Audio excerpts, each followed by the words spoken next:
paid good money to see this movie. When they go out to a theater, they want cold sodas, hot popcorn, and no monsters in the projection booth. Everyone pretend podcasting isn't boring. Turn it off. Turn it off.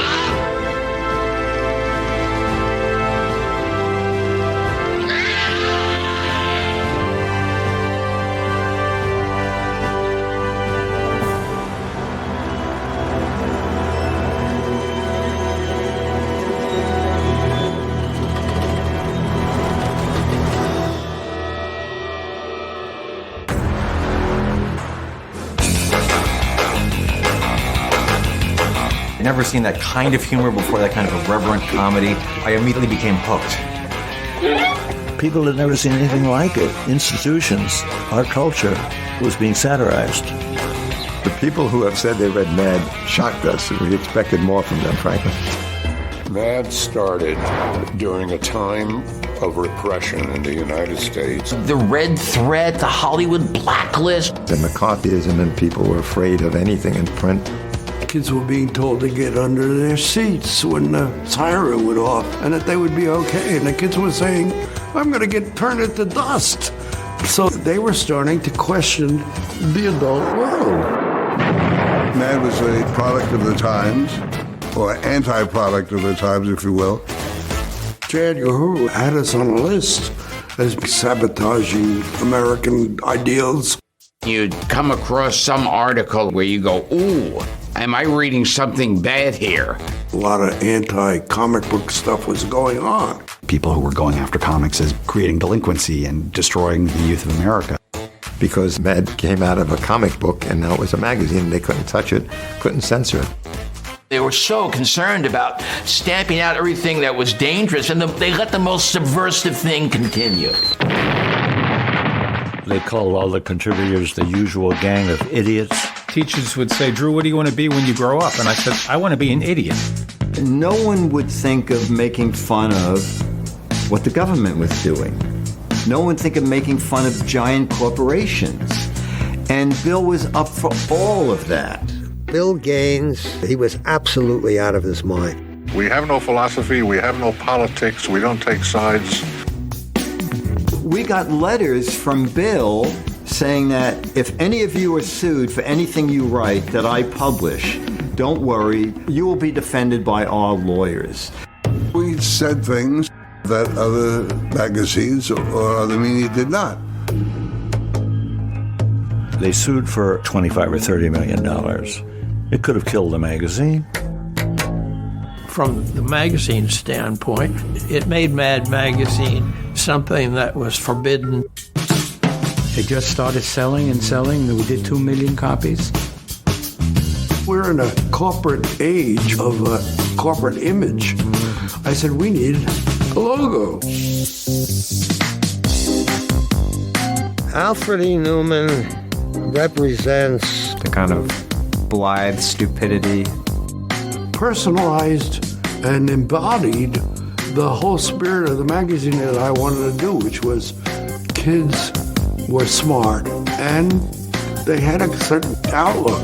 Like, geez, I'm facing this terrible world, and the hell with it, what were you worried? I don't know if it's the way that it deals with authority figures, or trying to figure out your place in the world, or dealing with the fact that everybody's lying to you. When you're that age, it really speaks to you. Rolling Stone called Mad the best political satire magazine in the country now. Mad, the #1 magazine of good taste.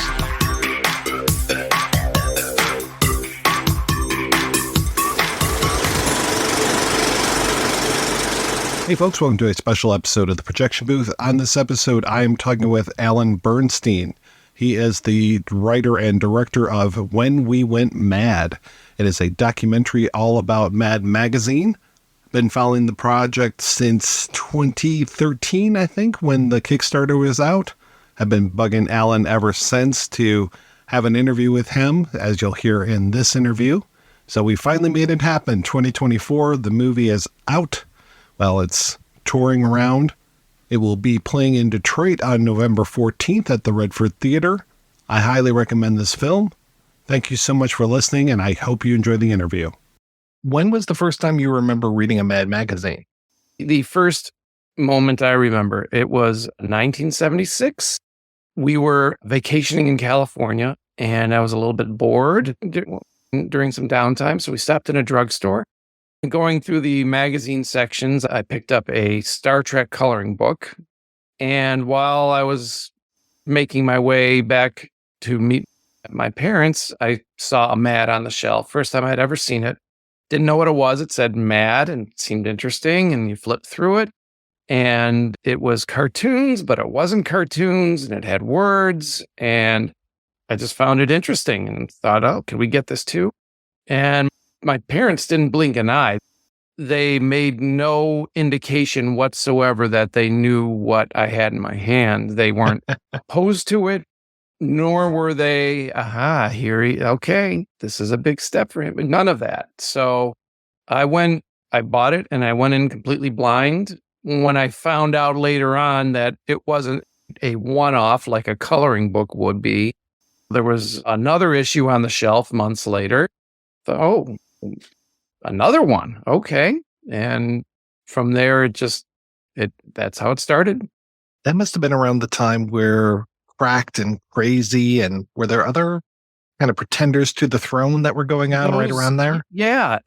Cracked, Crazy. I think a few years later, there was one called Wacko. Right. It was Sick. I don't remember. I don't know if Sick was still in publication at that time, around 76, but it was the heyday of periodicals. The magazine shelf, even in a drugstore, was just stacked with monthly issues of everything. I don't have any recollection whatsoever of seeing a Crazy or a Sick or any of those, other than it was the Mad. It had that kind of moment that I didn't know what I was in store for. Especially since you've just spent the last how many years working on this documentary? This is 2024, and my first interview was in January of 2008. What was your inspiration? How did you come to say, I'm going to make the ultimate documentary about Mad? It was really quite simple. So I went into film production. That's what I chose to do. That's what I wanted to do for a career. And as the years would go by, I kept, frankly, waiting for someone better than me to make a Mad documentary. And I never understood why Mad seemed to be left off the interest level of telling that story, documentary style. And quite frankly, I was starting to read newspaper headlines of Mad artists and writers who were passing away. Dave Berg, and I think it was either Don Martin or Antonio Prohias who did Spy vs. Spy. Reading that, I was like, obviously, this is not happening fast enough. I'm going to do it. So what was your approach? How did you even decide how to get your arms around a project of this size? You don't look at how big it really is. You just go in head first. And Al Feldstein, who was the longtime editor of Mad, who oversaw Mad's rise to its iconic status that it became, he was in town in the Detroit area for actually a exhibit at Eastern Michigan University on the history of the Alfred E. Newman character. A good friend of mine, John, who is also a fellow Mad collector, but also lives in the area, arranged this exhibit and brought Al Feldstein in. And while Al was in town for that weekend, I just approached him. Hey, do you mind if I sit down and interview you? I'm thinking of doing a documentary. You're my first interview. I have nothing other than what I'm hoping to do. And let's see what happens. And he was fine with it. He sat down, and I actually ended up interviewing him a second time a couple of years later when he was in town for a comic book convention, just to fill in the blanks. So he was the first interview. And like you asked, how do you take on something so daunting? You don't know it's daunting. You go one interview at a time and you just chip away at it. I was going to say, from 2008 to 2024, that's a lot of time and a lot of interviews that you must have been doing over the years. obviously there's so many in the movie, it just becomes this who's who of Mad writers as well as fans. Without even thinking about how this would cut in a documentary, I just felt more than anything, I wanted to get their stories down. Over the years, there had been Mad interviews. 60 Minutes did a segment on Mad Magazine around 1987, and there have been others throughout the years, but they were all 3 to 4 minute, maybe 7-minute segments where they interview the key players, the editors and the publishers, and maybe an artist or two. And because of my fandom, my fanboy attachment to Mad, those were just some of the names that I knew. So many of the other artists and writers who I, quite frankly, wasn't even sure what they looked like because no one had ever done an interview with them, or at least I had never seen one. And so the goal was to get all of their stories while I could, because every one of them has their own individual stories. And Mad was the connecting fiber that brought them all together. And that was the goal, really, was to get everyone on camera before they passed away, and then figure out what to do with it after that. Usually when you're doing a documentary, it's on a person, or there's the people that you have to convince. Take me seriously. Please give me this interview. Sounds like you were being taken seriously pretty much right off the bat. Yes. And I don't know what I did to convince them other than be sincere. And in some regards, it became a domino effect. Once I think I earned the trust of the people, the staff at Mad, the editors and art department, art directors, I would approach other outside freelancers. And I think on occasion they would call the guys at Mad and say, "What's the story with this guy?" And they would say, "No, he's okay. We think he's okay. We think he's okay."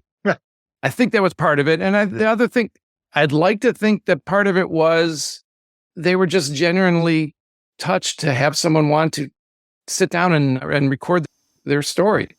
Other than some people who might have called Mad and did the background check on me, most of them were just, "Yeah, when do you want to do this? Come on over." So some of them I actually interviewed in their living room. There were some that I interviewed on a soundstage. But again, some of the guys were so welcoming. "Hey, we have a light kit and a camera and some microphones. Do you mind if we come over?" And they were like, "No, we've got some room. We'll make some room for you. Come on over." Wow. So it couldn't have worked out any better. How many miles are you putting on your credit card at this point? It was 2 or 3 trips to New York and back, obviously. A drive to North Carolina, where a few Mad writers and editors were there for a gathering. Flight to Los Angeles and back, obviously. Credit card, I don't even want to look at what that was. But between that and the mileage, I took it as far as I could with the out-of-pocket. And from there, the crowdfunding started to catch on. And so we did a Kickstarter, and we were able to raise enough money to get us to a good rough cut. We were still missing some celebrities. I was able on my own to get Weird Al and Gilbert Gottfried, the 2 name celebrities that most people would recognize. And then once I got it to the point as far as I could take it, that you ask, did these interviews, did they take me seriously? The Mad folks did. It was hard getting to other celebrities. I knew it was important to get more iconic celebrity people who read Mad, who could give it that fan perspective. Right now, I had an entire documentary of artists and writers telling their story. We needed to hear from people who were personally affected by Mad, and who better than, celebrities to do that. I was having trouble getting through them. So between the money needed to finish the film in general and also trying to get some celebrities, I teamed up with Chassis Media, which is run by Adam Carolla, the comedian, and their producer, Nate Adams, was able to get us the rest of the celebrity interviews and raise the funds to finish the film, which is where we are now. I was amazed with all of the interviews, but of all of them, Bryan Cranston just seemed so tickled to be talking about it. I know. It was just a great interview. And there's a reason why the celebrities are at the status they are. They're just so good at this. And it obviously helps that they have an affinity towards Mad magazines. So to get them to publicly speak, which is their specialty, about something that has an importance to them, he was terrific. They were all terrific. They all brought their own something to it. And yeah, you're right. Brian's interview was great. Did this ever become a full-time job? Were you working other things throughout this? Or was there a point where you said, I have to spend all my time on this documentary? I still had to earn a living. So I still had my quote-unquote day job. Yeah, I work in freelance television. And so it's not a traditional 9 to 5. When I am working, it's usually a 1 to 11. So on work days, I would plop myself down in front of the computer at 8 and work until I had to leave for work. And on off days, I would plop myself down at 8 and generally wrap things up at around 8 at night or longer, depending on how knee deep I was into it at that time. It was a full-time job while still maintaining a full-time job. How did you catalog all of these interviews and try to start pulling out, this is what it's going to be in the final product?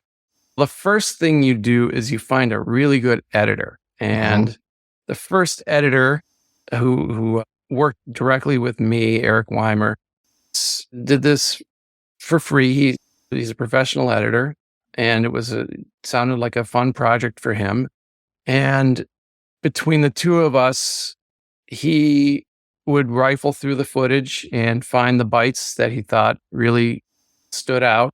And the goal was, I think we both had the idea early on to try to treat telling the documentary as if it were a Mad magazine. And so what do you find in Mad magazine? You find the movie section, and you find politics, and so for each section of a Mad magazine, those became kind of the chapters of the documentary.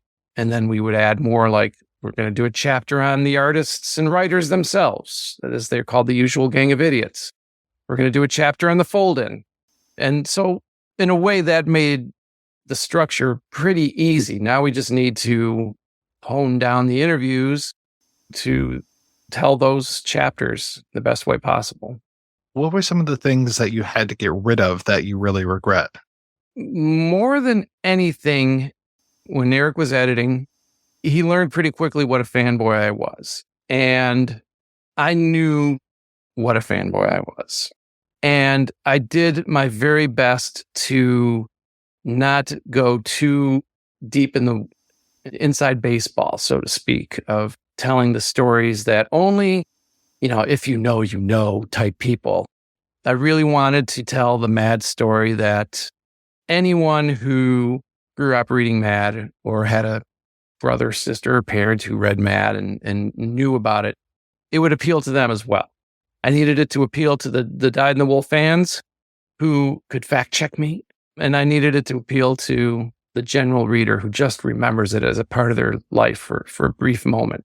So there were a number of stories that the Mad folks would tell, personal stories or favorite articles that I thought were iconic to Mad, but didn't move the story along, or it was just one more story of another great thing that Mad had. And like we have enough. We got to pick the best of the best. And there are a number of stories on the cutting room floor or back of the hard drive, if you will.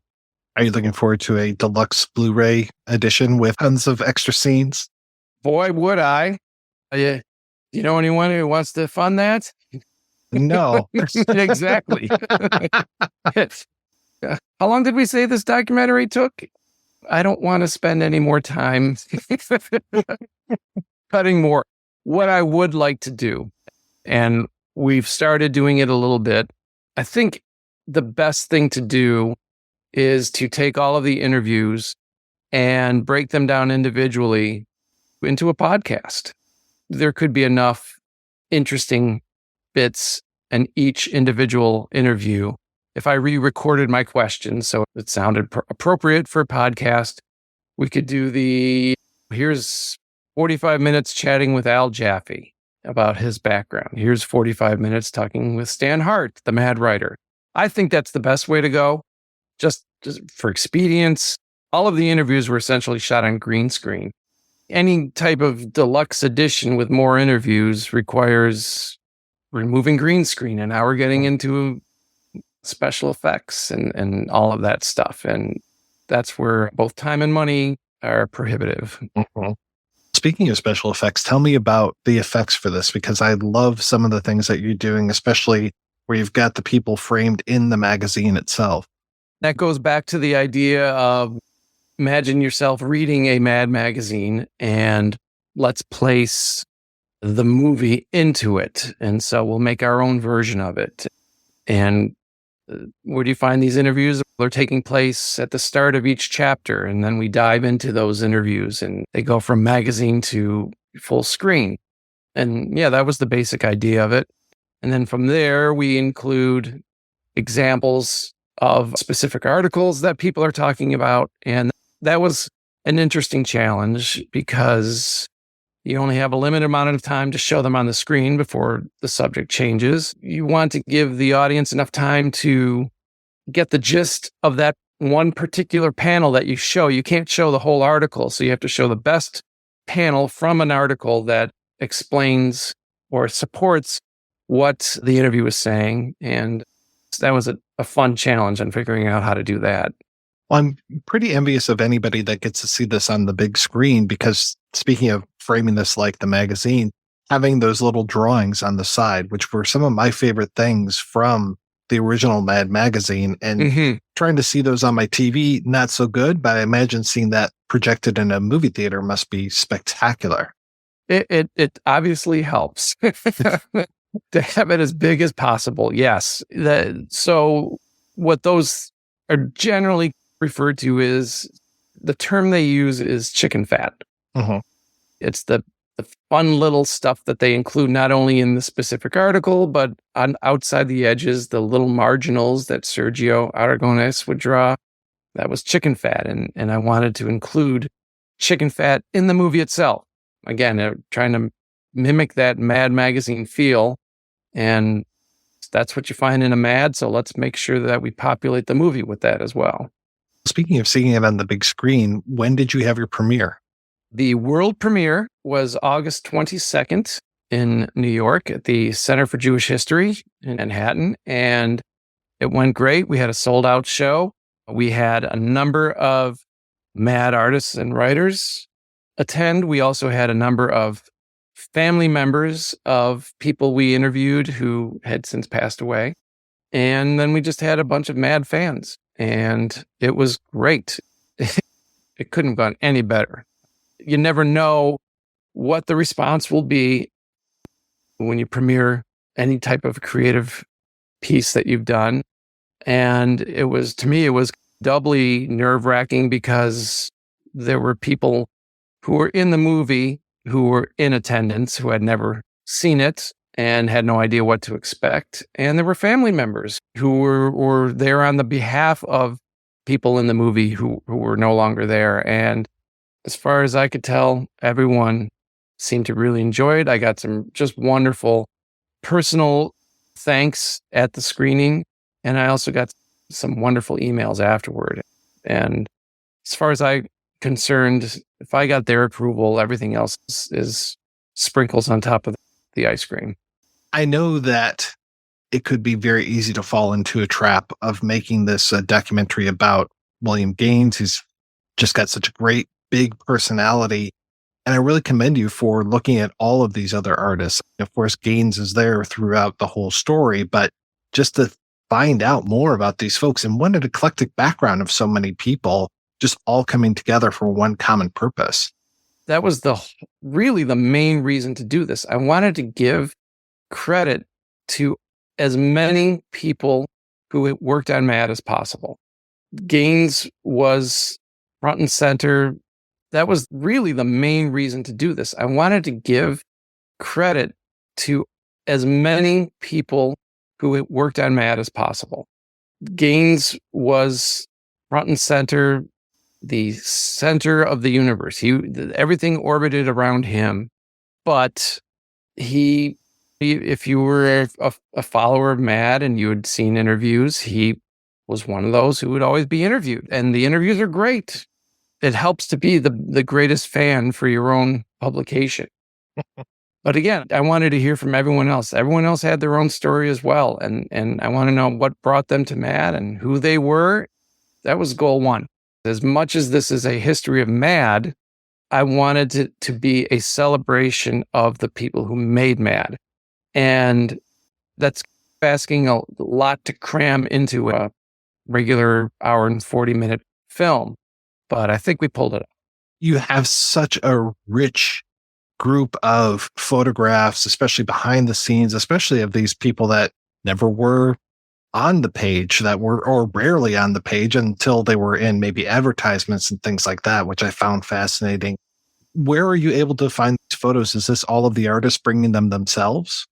Yep. All of the photographs are donated by the creative staff, the artists. I even was able to get a home movie shot by one of the artists, Angelo Torres, while he was on vacation. One of the famous Mad things was Gaines would take the staff on trips around the world each year. And so I have one of the home movies of the Mad guys enjoying various countries of whatever trip they were at the time. A bunch of still photos. We found this is one of my absolute favorite things. I think I'm still amazed to see it. We found a 60-minute style interview show shot in Canada in 1967. And they went to the Mad offices and interviewed everybody. And I was able to track down the footage. And for the entire duration of our rough cut, the footage that we were provided by the CBC was black and white and fuzzy, old-time TV looking. And approached them to get to here's the footage we're using, what's it going to run. They sent us full color HD film footage of that episode, and 6-7 years of looking at the black and white footage and then suddenly seeing this staff at Mad in 1967. It is still blowing my mind at how cool that is. It was so nerd cool. I somehow saw a clip of it, of some of the footage in color, and the first thing I did was call the editor, Eric, and oh my God, the stuff we got from the CBC, it's actually in color. And he was, you're kidding. No, it's so cool. Wait till you see this stuff. Wow. So, yeah. Nerd. Yeah, it must have been a lot for you to not nerd out during some of these interviews, too, where you're getting these inside baseball stories and you're just like, yeah, tell me more. It was less nerd and more just, I love hearing their stories, their history. Some of the folks who worked for Mad escaped the Holocaust.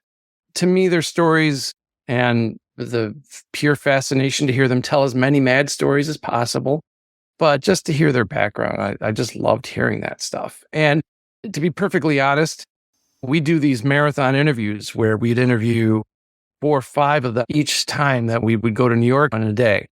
And then a year or 2 later, we'd go back and we'd interview. We actually set up a whole thing in the Mad office. They invited us over and we flew in artists and writers from all over. And we do these other marathons. And when you're in it, you're just going through it. And it wasn't until they had all left and you do the kickback and you're like, holy crap, I just talked to Al Jaffe, or Paul Coker. I talked to my heroes, and only now is it sinking in. And yeah, it was great. Who were some of your toughest interviews to get?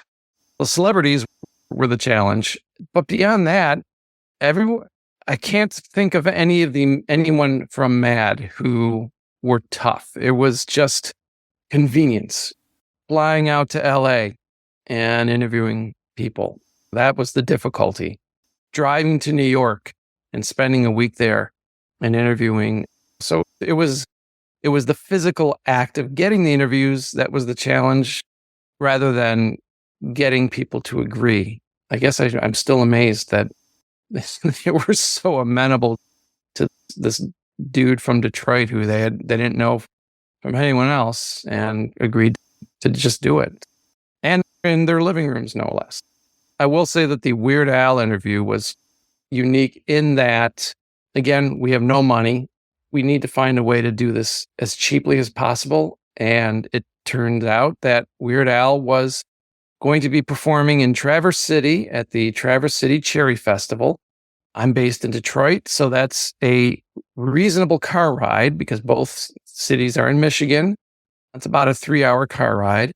So once we were able to get Al's people to lock him down and say, come on up, we'll interview you before the show.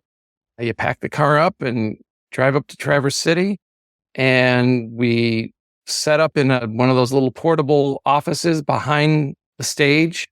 And you set up and sweat your butt off because there's no air conditioning. And Weird Al walks in and, hey guys, what's going on? Well, I'm just doing a little interview. All right, let's do it. And it was great. It was terrific. He was so kind about it. So it showed a real interest in what we were doing with it. And it was terrific.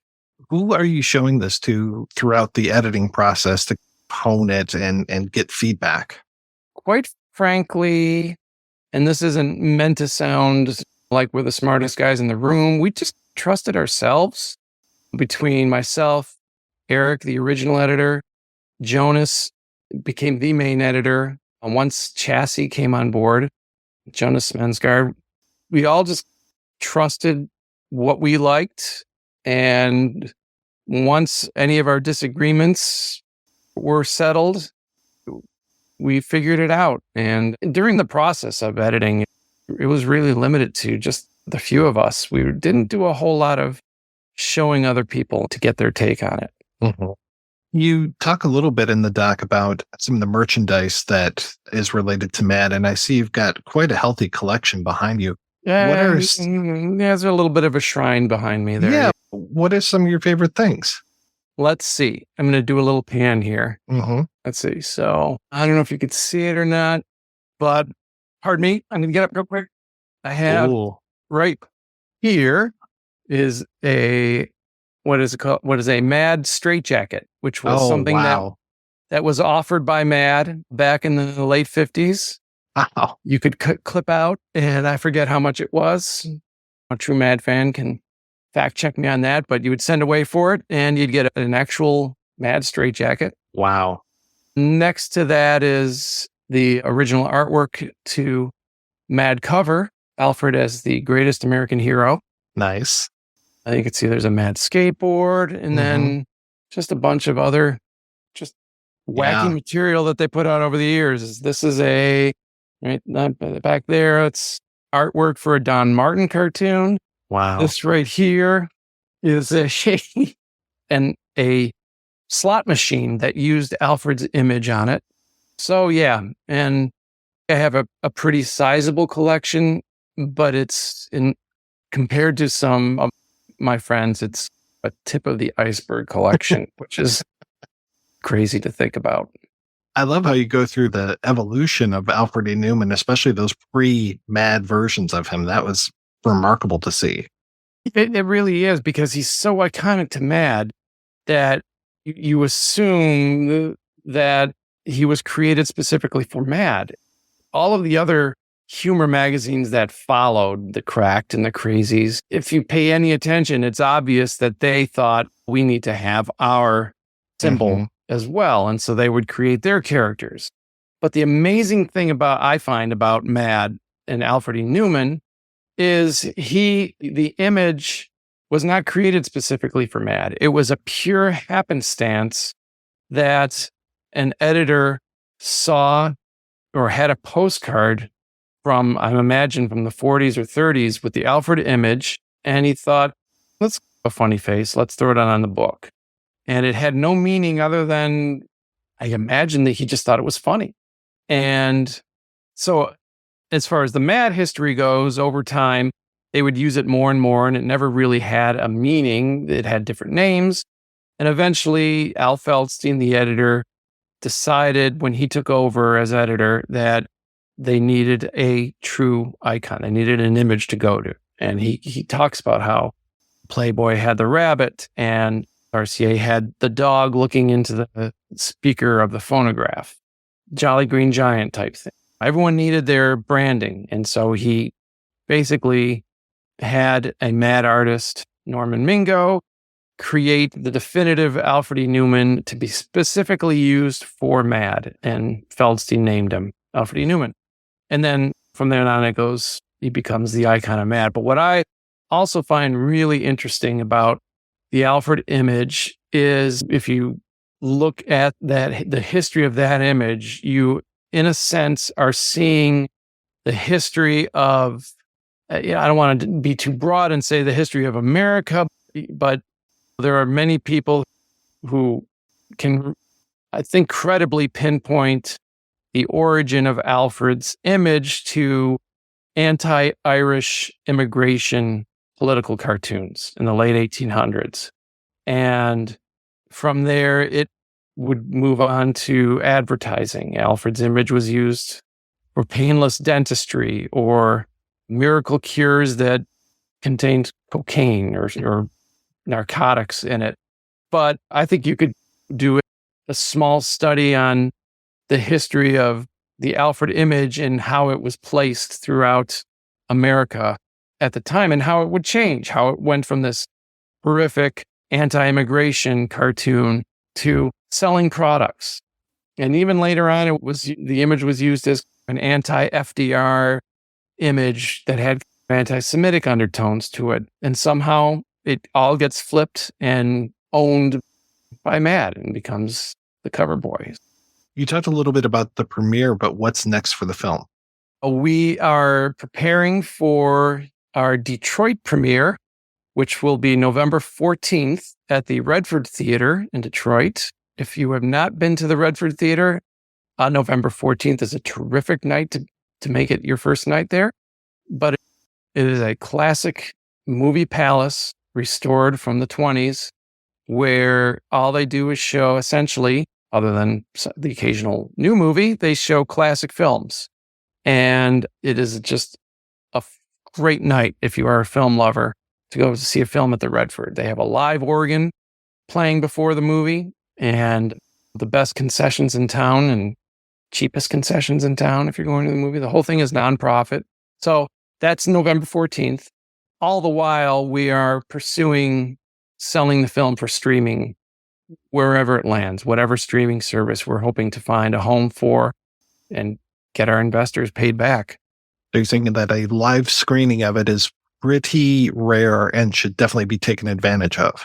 Absolutely. I would love to see this film in the theater as much as it could be, but for the moment, we have Detroit coming up, and that's it right now. We want to have a screening in LA. We have many people out there who both invested in it and also have direct ties to Mad out in LA who would love to see it as well. So we want to do that. And yeah, I would love to show it in as many towns as possible. Hopefully a distributor will do that for us. Well, if you get it transferred over to film, they might show it at the New Beverly. Yeah, there you go. Yes. Hopefully we can get a line to Quentin Tarantino and he'll let us show it at the Vista. A friend of mine suggested, try getting it at the Vista. And that would be pretty darn cool. Yeah, definitely. Which is the Vista is a screen in LA. I gotcha. And hopefully the people at home will get you as well. Yeah. So what's next for you? Quite frankly, I haven't really thought about it much. I'm still in it. As we're done with production, and now we're on to getting the film out. And that involves tying up the look of the poster or any type of advertising for it. We're in the middle of that. But beyond that, as far as other endeavors, for better or for worse, I haven't really turned my brain towards that direction yet. So I don't know. I'm open. After 16 years of working on one thing, maybe it's time to relax a little bit. I feel like I'm going through a little withdrawal. When you do something that's sustained and that regular, like I said, you get up at 8, you plop yourself down and you start animating and you start editing. That's a rhythm that's hard to break clean. I'm going against my better judgment of, I can always tweak that animation. We can always punch that up a little bit. No, the movie's done. We're done. I've got to break away. Is there a good place online for people to keep up with you? The best way is through Facebook at Old People's form of social media. We have a When We Went Mad Facebook page. And other than my personal page, that's where right now most of any news announcements are coming from. We do have a web page, but it is woefully underutilized. And so Facebook is really the best place right now. Hey, granted, it was very hot when you started this documentary. Let's be honest, MySpace was very hot when we started this thing. Fax machines were still in the mix when we were doing this. I'm trying to remember, was your Kickstarter around like 2012, 2013? It was 2013. Okay. 2013, The goal was to raise $50,000. And thank goodness we were. It got us that rough cut. But it was never going to be enough to finish the film. Right. I just needed to get enough done that we could show people and show we had something really good here. And it worked. I'm just glad that for the last 11 years, you've been keeping everybody up on this project. And I've just been so excited to talk to you about it for all this time. And when I finally sat down to watch it, you blew my socks off. It was better than I ever could have hoped this documentary would have been. You specifically would check in every now and then. Hey, you have something to show me yet? And when you have people waiting that long, it's understandable that it could be underwhelming. Believe me when I tell you, I'm truly thrilled to hear that you enjoyed it. And again, like I said, with the screening, with all the other people who gave me their kind words, you never know. And with something that took this long, you truly never know. Yeah, it's great to hear that you enjoyed it. More than enjoyed it. Absolutely loved it. So thank you so much for making this. And thank you so much for your time tonight. It was my pleasure. Really. Thank you.